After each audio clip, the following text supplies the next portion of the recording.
ladies who wrote Fan-tas-tic-alTales.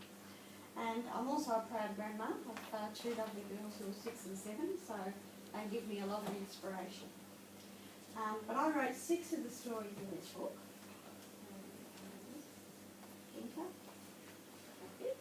I got it. Okay, so my word, now a lot of these stories are based on things that I found out. So my word is the story about 2 families snowed in at a ski resort. Have any of you been to the snow? Ski resort? Okay. Sometimes you have a chalet and you live in the chalet. Okay. So these 2 families are at the ski resort and they're playing a word game. Now I got the idea from this word game from I got the idea about the word game from a friend at work who said that his family's played this. So basically they have a dictionary and the captain's in charge of the dictionary, a big book like that. And he would choose a word at random and they'd all have to try and guess the meaning. So it's really some obscure words and the one that get the most points wins sort of thing. Then there's Magical Musical Movie. Now, this story is based on my experience of my older sister bringing home her boyfriend. Now, which might have happened with your old sisters or brothers. Okay, but he was a real hit because he could play guitar and sing and he made up songs and he made us all laugh. And we younger sisters thought he was really great, at least I did. Horrible Hilda. Now Hilda has a terrible temper and she is horrible. Her aunt is a bit magical and she casts a spell on Hilda. Hilda learns that it's not a good idea to tease, torment or be angry all the time. And she walks around with her own little storm cloud drenching her day. And the toothpaste king. I'm not an artist, alright? I admit I can't do this. This is a real artist. I'm not. That's my version of the toothpaste king. But I wrote this story for my son when he was young, and I read it to him then.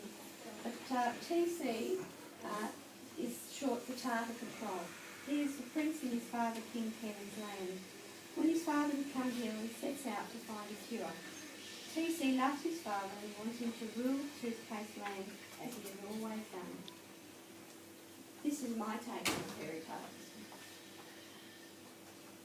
Now the Night Witch. The Night Witch is inspired by the models we have in our house. And we've got things like, this is only a mini version, but we've got bigger versions. We've got Barnacle Bill and Captain Ahab and Salty Sam, and I've got a heap of models. And just to give you an idea. And these are all about standing this high here in our lounge. And we've got boats as well. This is, so it was pretty easy to get this inspiration. But the Night Witch is inspired by that. But Jane and her younger brother Matt are on holiday in Australia. They're visiting their aunt and her family. They came from England to stay for a while. When they go to sleep on the sofa bed, they expect to go to sleep. Well, you wouldn't you? You would expect to go to sleep. But at the witching hour, midnight, what happened? They never expected the sofa bed to become a boat, and that they would be sailing down the Dream River. And then there's goblins in the ground, and we've lost a goblin. I had a goblin on the slide, and it seems to have disappeared. But Bree is not athletic at all. She bumps into Eric, a boy in her class, as they are leaving the school oval, walking around a huge puddle. So when you leave the school oval, you all run your ass or whatever you're doing. There was a big puddle there this day, and they both bent down and picked it up at the same time. Both had a little piece of it each. And that transported them both into the world of goblins underground. So I had fun writing the stories for this book. And our next book is about adventures. And we've already written a few stories for it. I've written a follow-up to The Night Witch called A Redbeard the Pirate. That'll be in the next book. There's also a novella I'm halfway through. And a novella is a bit longer. You know short stories. There's novellas a bit longer. Yeah, that's what that is. And it's called The Real Deal. So it'll be really good. But the other stories in this book, written by the other ladies, there's one about cheerleaders. Who's a cheerleader? Got any cheerleaders in the room? No? Okay, spiders. Another story about spiders. Enchanted Doll's House. And there's a story, Grandma Jane. Grandma Jane, now she's very old, and she finds that very convenient because nobody notices her. When you're old, do you notice old people? Not really. That's good because she's a spy. She can do things without people noticing. Then there's also an interactive story called Tree of Trolls, and we're about to read a part of that for you today.